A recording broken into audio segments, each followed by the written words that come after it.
लग्नाचं आमिष दाखवून एका महिलेवर वेळोवेळी अत्याचार करून नंतर लग्नास नकार देण्यासह जातीवाचक शिवीगाळ आणि मारहाण केल्याचा धक्कादायक प्रकार समोर आलाय।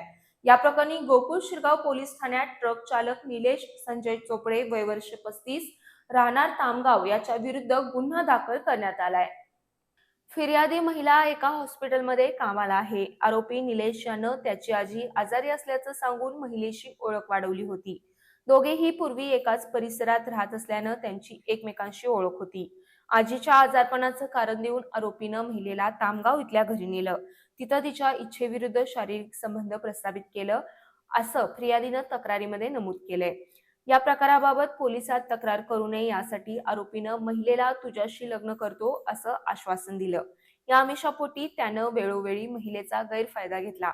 काही दिवसानंतर महिलेनं लग्नाबाबत तगादा लावला असता आरोपी निलेश यानं टाळाटाळ करण्यास सुरुवात केली। त्यानंतर संतप्त झालेल्या आरोपीनं महिलेला जातीवाचक शिवीगाळ करत मारहाण केली, तसंच पोलिसात तक्रार केल्यास जीवे मारण्याची धमकी दिली। या घटनेप्रकरणी पीडित महिलेच्या फिर्यादीवरून गोकुळ शिरगाव पोलीस ठाण्यात आरोपी विरुद्ध विविध कलमानुसार गुन्हा नोंदवण्यात आला असून पोलीस या प्रकरणाचा पुढील तपास करत आहेत।